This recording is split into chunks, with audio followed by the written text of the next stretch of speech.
Ya, saya cuma kasihan, khawatir nanti orang-orang seperti itu baik diberlakukan kepada kami pribadi ataupun juga orang-orang lain ya yang banyak terjadi, resikonya tinggi. Hati-hati saudara-saudariku, kita itu ditunggu oleh kematian. Assalamualaikum warahmatullahi wabarakatuh. Alhamdulillah wassalatu wassalamu ala Rasulillah nabiyyina wa sayyidina Muhammad ibn Abdullah wa ala alihi wa sahbihi wa man walah wa ba'd. Saudara-saudariku, semoga video ini menemui kita semua dimanapun kita berada, dalam keadaan baik, dalam keadaan sehat, dalam keadaan diberi petunjuk oleh Allah Subhanahu wa Ta'ala untuk mendata dan menjalani seluruh aktivitas kita sehingga bernilai mulia dan berpeluang mendapati ridha dan cinta Allah Subhanahu wa Ta'ala. Teman-teman dimanapun berada, satu kali ada kisah yang cukup viral diutarakan dalam periode berkehidupan Nabi Sallallahu Alaihi Wasallam di Al-Madinah Al-Munawwarah. Saat beliau satu kali keluar dari kediaman menuju masjid dan terlihat rona wajah beliau tidak biasa.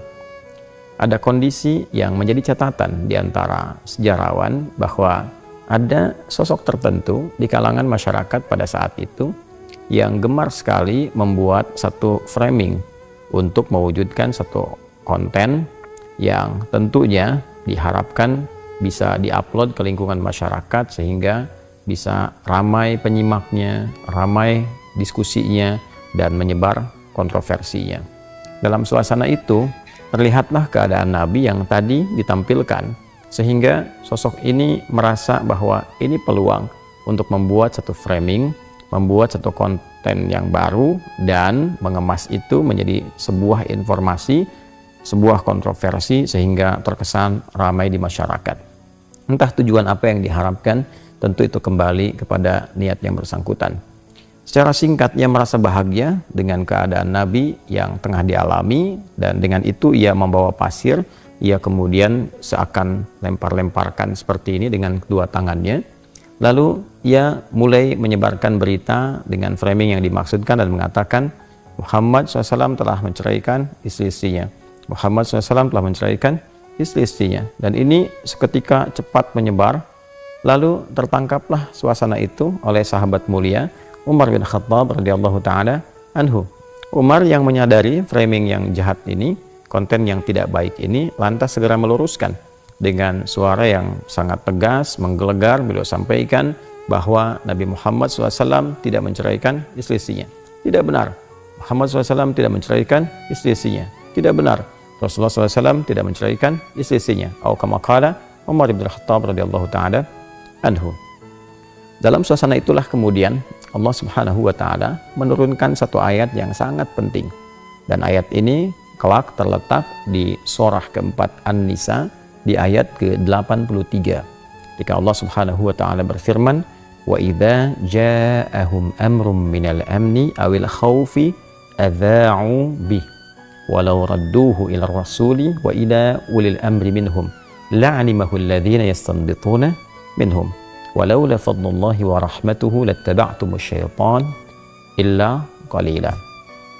Teman-teman, Allah Subhanahu wa Ta'ala memberikan satu gambaran yang sangat penting lewat ayat ini dengan mengatakan, "Wa idza ja'ahum amrun minal amni awil khaufi adza'u bih." Ada segelintir masyarakat yang memiliki satu aktivitas yang kontroversial. Dia suka membuat satu konten, dia suka memframing keadaan, tak peduli baik keadaan itu amnu awil khauf, keadaan yang sedang nyaman atau keadaan yang sedang menggelisahkan, yang penting punya konten. Ya, dan ketika mereka mendapati konten itu, wa idza ja'ahum amrun, ya apabila mereka mendapati peluang itu minal amni awil khauf, baik itu keadaan yang tenang-tenang saja atau sedang menggelisahkan, adza'u bih, mereka segera memframing itu untuk di broadcast. Ya, adza'u itu dari kata adza'a, akarnya dari kata idza'ah. Ya, idza'ah sekarang diterjemahkan dengan broadcast, ya, atau juga bikin ya upload, ditampilkan bentuk konten dan sebagainya. Kalau dulu bentuknya melalui syair-syair, kalau dulu bentuknya melalui publikasi-publikasi secara manual. Nah, dikembalikan. Lalu Allah memberikan satu pelajaran penting, pedoman bagi umat Islam yang memiliki iman dalam jiwanya. Nah, pedoman pertama, walau radduhu ila rasul wa ila ulil amri minhum la'alimahu alladhina yastanbitunahu minhum. Sekiranya akan lebih bijak bila berita yang didengar itu, berita yang didapatkan itu. Jadi ada orang bikin konten, publikasikan, bikin framing. Orang-orang beriman itu tipikalnya tidak langsung menerima begitu saja. Dia cek dulu. Akan lebih bijak kata Allah sekiranya itu dikembalikan kepada sumber informasi utamanya. Karena tadi kisahnya tentang Rasul, coba cek ke Rasul, benar nggak berita itu? Atau wa ila al-ulil amri, ya, atau kepada yang punya otoritas. Yang punya otoritas di sini ya, kalau kita sekarang yang mengatur jalur informasinya, dicek urutannya kemana, dicek ini sumbernya dari mana, dicek ini frekuensinya apa, dicek urutan-urutannya kemana. Nah, sehingga ketemu secara keseluruhan, tersimpulkan dengan baik, oh paham maksudnya apa, oh ini secara konteksnya seperti ini, oh ternyata tidak seperti yang disampaikan, sehingga kesimpulan itu bisa diambil dengan sempurna dan baik. Nah, di bagian terakhir ini ada sesuatu yang sangat penting untuk kita garis bawahi ketika Allah mengatakan walaula fadlullahi wa rahmatuh lattaba'tumu syaitana illa qalila. Kalau bukan karena rahmat Allah dan keutamaan yang Allah berikan pada insan yang beriman, tentu provokasi yang ditampilkan oleh orang-orang yang terjebak godaan setan ini, bahkan di situ setan ditempatkan sebagai objek. Ya, jadi orang-orang yang seringkali memframing, seringkali membuat konten-konten dengan tujuan-tujuan yang tidak baik, hanya untuk keramaian, hanya untuk mendapatkan perhatian, kontroversi dan sebagainya, itu disifati oleh Al-Quran dengan sifat yang sangat tegas.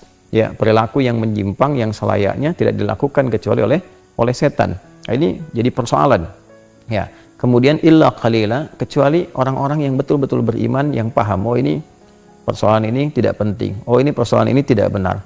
Jadi ada segelintir orang yang Allah tanamkan pada jiwa mereka yang tidak peduli dengan hal-hal yang demikian. Allah tanamkan pada diri mereka, paham, oh ini sesuatu yang tidak benar, sesuatu yang tidak baik untuk diikuti dan sebagainya. Nah, namun penting untuk kita ketahui bahwa dalam beberapa kaidah yang mengiringi penafsiran ayat-ayat Al-Quran, ada satu bagian yang sangat penting sekali untuk kita ketahui bersama, bahwa jika terjadi satu peristiwa tidak disebutkan siapa namanya, kapan kejadiannya, maka ini berpotensi peristiwa dimaksud akan terjadi lagi di masa depan dengan substansi yang serupa, dengan cara yang berbeda. Caranya tidak sama, waktunya tak serupa, tempatnya bisa berbeda, perangkatnya tidak sama, tapi substansinya serupa, yaitu ada framing yang tidak baik, ditujukan dengan cara yang tidak benar, hanya untuk mendapatkan hal-hal yang kontroversial. Entah niat kembali kepada pemiliknya dan pembuatnya masing-masing, apakah dunia, apakah perhatian. Dalam konteks kekinian, perangkatnya bisa berubah, media sosial, bisa YouTube, bisa Instagram, bisa Facebook, bisa macam-macam. Tujuannya kembali kepada pembuatnya masing-masing. Tapi prinsipnya ada sesuatu yang serupa. Senang banget kalau ada konten-konten tertentu yang kira-kira bisa jadi kontroversi. Senang banget memframing sesuatu yang kira-kira menjadi perdebatan, jadi rame. Tujuannya kembali ke masing-masing. Wallahu a'lam, apakah subscriber, apakah AdSense, apakah nambah peminatnya, apakah macam-macam, apakah pemenuhan nafsu dan sebagainya. Tapi poin yang penting disampaikan di sini, insan beriman itu akan punya prinsip dalam dirinya. Dia punya dua hal. Yang pertama, dia akan selalu mencoba meng-cross-check kebenaran. Apa yang terjadi? Dia kembalikan kepada sumbernya. Dia cek apa konteksnya. Dia lihat apakah ini benar atau tidak. Kemudian yang kedua, dia selalu megang prinsip, ya, kebenaran di atas segalanya dengan berdasarkan petunjuk Allah Subhanahu wa ta'ala. Pada hal-hal yang sudah dia ketahui, oh ini orang yang cuma cari kontroversi, cari keramaian, sehingga pada yang demikian itu dia menganggap berita-berita yang sampai pada yang demikian tidak penting, mengabaikan, ya, tidak dianggap, tidak dipedulikan, karena telah diketahui yang ini hanya butuh kontroversi, ini butuh keramaian saja, sehingga yang seperti itu dalam Al-Quran itu diarahkan untuk diabaikan, tidak dipedulikan. Nah, yang paling menarik, ada kisah kedua, teman-teman sekalian. Ini nanti yang memberikan respon yang sangat tegas dalam Al-Quran dengan turunnya surah ke-24 An-Nur di ayat ke-19 khususnya. Ya, kisah ini ada terkelit berkelindan juga dengan sikap dan sifat tentang framing dan pembentukan konten-konten yang kontroversial. Bila tadi menimpa Nabi SAW, yang ini menimpa istri tercinta beliau SAW, yaitu Sayyidah Aisyah radhiyallahu ta'ala anha. Seperti diketahui bahwa ketika beliau dalam perjalanan bersama Nabi SAW, kemudian kehilangan liontinnya atau barang berharga yang melekat pada beliau, lalu meminta izin pada Nabi SAW untuk mencari itu. Nabi utus seorang ajudannya untuk kemudian mencari, ya, bersamai melihat, mencari, menapaki hingga kemudian ditemukan. Nah, di sisi yang lain, orang-orang yang tadi, yang saya sering istilahkan itu para kontainer, ya produsen-produsen konten yang ingin mencoba selalu mencari peluang. Ada nggak yang bisa dibikin kontroversi? Ada nggak yang bisa menyebar jadi hoax yang rame dan sebagainya? Yang penting orang ya bisa rame, subscribernya dapat rame, kemudian peminatnya banyak, maka di framing lah kejadian itu bahwa Sayyidah Aisyah radhiyallahu taala anha melakukan tindakan yang menyimpang. Ya, saya tidak bisa mengeluarkan kalimat yang tidak bagus kepada ibunda kita yang mulia ini, tapi ini framing yang sangat jahat. Ya, framing ini memberikan satu gambaran bahwa Sayyidah Aisyah melakukan tindakan yang menyimpang dengan ajudan tadi yang dimintakan untuk menemani beliau mencari daun tin yang dimaksudkan. Maka apa yang terjadi kemudian? Teman-teman sekalian, menyebar berita yang tidak baik, sehingga pembebasannya langsung Allah turunkan dengan menurunkan ayat-ayat yang sangat tegas. Di antara ketegasan itu adalah ancaman yang Allah sampaikan pada orang-orang yang seringkali memframing berita-berita yang tidak baik, hal-hal yang tidak elok sehingga menimbulkan keresahan di masyarakat, menimbulkan bahkan tidak jarang fitnah. Ya, maka apa yang terjadi? Innal ladzina yuhibbuna an tashi'al fahishatu fil ladzina amanu lahum, nah ini, adzabun alimun fid dunya wal akhirah. Orang sungguh pakai innanya itu pakai taukid. Ya, harfu nasbin wa taukidin tansibul isma wa tarfa'ul khabara mabniun 'alal fathi la mahalla lahu min al-i'rab. Ya, aku tegaskan, jangan sampai kalian ragukan, tancapkan pada hati yang paling dalam. Aku tegaskan, kata Allah, bahwa orang-orang pakai alladzina tuh, ya, itu isim mausulnya bentuknya jam'ul jama', mencakup semuanya, baik laki-laki, perempuan, tua, muda, besar, kecil, siapapun itu. Ya, aku tegaskan, kata Allah, jangan pernah ragukan. Siapapun, mau laki-laki, mau perempuan, ya kan, yang senang sekali, yang punya hobi, yang merasa nyaman agar fitnah itu tersebar di kalangan insan beriman. Ya, hati-hati nih. Al-ibratu bi umumil lafzi la bi khususis sababi. Kalau dulu terjadi pada Sayyidah Aisyah, gitu kan? Nah, maka hukum umumnya berlaku bagi siapapun. Kejadian ini memberikan kepada kita satu panduan hukum bi umumil lafzi, lafadznya umum. Orang-orang yang senang kalau framing keburukan itu. Kalau dulu kasusnya fahisyah, gitu kan? Kasus tuduhan-tuduhan yang tidak etis. Nah, saya nggak bisa sebut ya kalimat itu karena sangat tidak layak disebutkan kepada ibunda kita tercinta. Ya, intinya orang-orang yang sangat nyaman, merasa senang, ya, merasa kalau ada yang begitu lagi, oh senang nih. Kalau ada yang kontroversi lagi, wah senang dibikin framing, dibikin macam-macam, seakan-akan kontroversi padahal tidak ada apa-apa di dalamnya. Nah, orang-orang semacam itu Allah janjikan ya satu hukuman yang sangat luar biasa, berbahaya sesungguhnya. Ya, orang-orang yang senang memframing sesuatu dan menjadi jahat, bentuk hoax yang tersebar pada kalangan orang beriman, maka Allah janjikan siksa yang sangat pedih di dunia dan di akhirat. Ya, hati-hati teman-teman sekalian, di dunia itu bentuk siksa itu ada dua. Bisa hal yang langsung buruk dialami seketika, secara buruk yang kita lihat. Ya, mohon maaf misalnya terjadi satu musibah yang tidak biasa dan sebagainya dalam bentuk baik penyakit, baik yang lain, baik celaka, baik macam-macam. Atau yang kedua yang sifatnya istidraj. Ya, istidraj itu paling bahaya. Sanastadrijuhum min haitsu la ya'lamun. Ini paling bahaya karena nggak ngerasa bahwa itu salah. Akhirnya yang terjadi apa? Bikin konten lagi. Ya, cari lagi, di framing lagi seakan-akan ini ada orang-orang yang sangat berbahaya, dibikinkan framing, ditampilkan. Nah, orientasinya wallahu a'lam kembali ke masing-masing, tapi jadi hobi. Nah, ini yang paling bahaya karena tak terasa bahwa itu salah.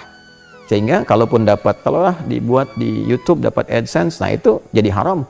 Dan haram ketika dimakan jadi daging, terbawa lagi suasana itu. Nah, ini yang paling berbahaya. Orang-orang seperti ini ketika tidak merasa berbuat keburukan dalam dirinya, nah di akhirat ancamannya lebih besar. Di akhirat ancamannya lebih besar. Nah, teman-teman, ini penting saya sampaikan karena kita perhatikan, saya sejak di Madinah, kemudian di Mekah, dan sekarang kembali ke Indonesia, memperhatikan bahwa kecenderungan tampilan-tampilan semacam itu sekarang hadir di kalangan masyarakat kita dalam dunia maya khususnya, dan berdampak pada dunia nyata dalam pergaulan dan sebagainya. Itu sangat membahayakan, dan resikonya tinggi. Jika itu dipertahankan sampai pulang, maka apa yang dibawa ke hadapan Allah Subhanahu wa ta'ala? Ini sesuatu yang penting, betul-betul harus dipahami oleh insan beriman. Ya, apalagi kemudian jika yang keluar itu adalah kata-kata yang sangat sensitif terkait dengan nilai-nilai akidah. Ya, saya kasih gambaran misal. Ada beberapa framing yang saya perhatikan dan sampai beritanya bahkan sejak saya berada di Madinah. Ya, tentang satu tausiah kita, lebih tepatnya tentang ceramah yang kami sampaikan dalam orientasi mahasiswa baru yang ada di Universitas Muhammadiyah Riau, yaitu gabungan Dan itu universitas bukan hanya untuk orang Islam, non-muslimnya juga ada, ya kan? Ada orang Kristen, ada yang Katolik, ada yang lain-lain dan sebagainya. Dan cukup banyak. Dari 2.500 itu ada 800 ya kurang lebih yang non-muslimnya, yang pada saat itu menjadi angkatan awal yang masuk itu ada 160 bergabung keseluruhannya. Acaranya sangat jelas, sangat tidak ada masalah, bahkan disatukan juga dengan satu kegiatan dari Majelis Tabligh Muhammadiyah, ya, dan semua baik-baik saja. Tapi framing-framing ini kemudian terjadi dan saya melihat ada kata-kata yang sesungguhnya sangat berbahaya konsekuensinya. Ini saya mengingatkan mumpung masih di dunia, ya bagi saya tidak akan banyak pengaruh karena saya mempertanggungjawabkan semua yang telah disampaikan dan semua hadirin di sana melihat, ya, dan yang menyaksikan juga ada, dan orang-orang yang hadir, yang tahu, paham konteks dan sebagainya, tidak ada sesuatu pun yang berseberangan atau bertentangan dengan nilai akidah. Nah, ketika framing itu ada dan keluar kata-kata apakah itu sesat, apakah itu macam, itu akan kembali mencari pemiliknya. Jika tidak ditemukan kepada pemiliknya, dia kembali kepada orang yang menuturkan. Saya cuma katakan hati-hati. Sekali lagi, hati-hati. Nah, kelemahan kita saat ini sering kita dapatkan bahwa orang yang jauh itu bisa menafsirkan kata-kata orang yang bahkan mengetahui, ya, dalam tanda petik maksud orang itu bicara. Ini kan sesuatu kekacauan berpikir yang sangat berbahaya. Saya beri contoh. Saya menyampaikan kalimat jelas, terang. Dan kita seorang ustadz, ya, paham Quran, paham hadis, ngerti, apalagi dalam masalah akidah itu kita sangat ketat, tegas dalam setiap kesempatan, ya kan? Bijak dalam setiap penyampaian, itu yang dipegang karena ada data-data historis dan sebagainya mengajarkan kepada kita bersikap, ya kan? Bagaimana mungkin ada orang yang tidak hadir hanya memframing situasi dimaksudkan, tiba-tiba bisa menafsirkan dan menghukumi, dan orang yang tafsirkan itu masih hidup, masih ada. Dia yang tahu maknanya, dia yang paham artinya, tiba-tiba kemudian muncul orang-orang tertentu memberikan framing, lalu menafsirkan dan menghukumi, dan menjadi lebih benar dibandingkan penutur itu sendiri. Ini sesuatu yang sangat berbahaya. Nah, jadi saya hanya ingin menyampaikan mesti hati-hati, karena kita, tanggung jawab kita untuk menyampaikan selesai. Ya, ini bukan dalam konteks klarifikasi, dalam konteks memberikan pengingat bahwa hati-hati. Tanggung jawab kami mengingatkan selesai. Tanggung jawab orang-orang yang berbuat demikian, baik di kasus itu ataupun kasus yang lain. Ya, seringkali juga kita dapati kasus lain. Dan ini, ya, menariknya, orang-orang yang terlibat di hal-hal demikian seringkali punya pola-pola yang sama dari sejak 2015, 2016 sampai sekarang. Bikin video, framing, rame, nanti dihapus tuh. Kemudian nanti, ya seperti itulah. Ya, itu bagi kami tidak penting.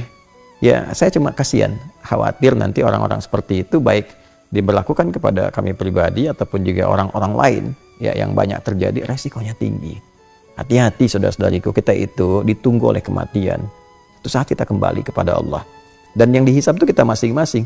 Ya, hati-hati, hati-hati. Tilka ummatun qad khalat laha ma kasabat wa lakum ma kasabtum wa la tus'aluna amma kanu ya'malun. Masing-masing itu bertanggung jawab dengan perilakunya. Wala taziru waziratu wizra ukhra. Ya, masing-masing akan menanggung. Nah, jangan sampai saat pulang itu menjadi bermasalah, dan masalahnya menjadi sangat berbahaya, menjadi sangat sensitif, karena ada kalimat yang harus mencari pemiliknya. Ketika tidak ditemukan, dia kembali. Ya, kalau persoalan-persoalan terkait dengan organisatoris itu akan ditangani tertibnya sendiri. Misal dalam 2 kali kesempatan kita ada kegiatan yang diselenggarakan oleh Muhammadiyah, baik di Universitas Muhammadiyah Jakarta yang rame dulu, framing kasus Asy'ara dan sebagainya.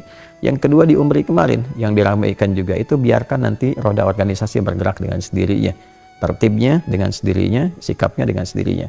Tapi tanggung jawab kita sebagai bagian dari ulama, ya, bagian juga dari duat untuk mengingatkan supaya hati-hati.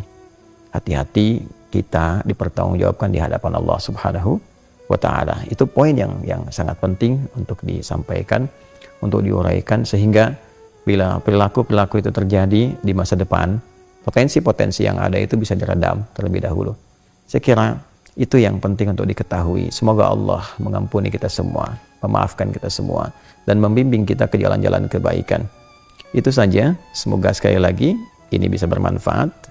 Semoga Allah memaafkan kita, merahmati kita. Subhanakallahumma rabbana wa bihamdika asyhadu an la ilaha illa anta nastaghfiruka wa natubu ilaik. Alhamdulillahirabbil alamin. Assalamualaikum warahmatullahi wabarakatuh.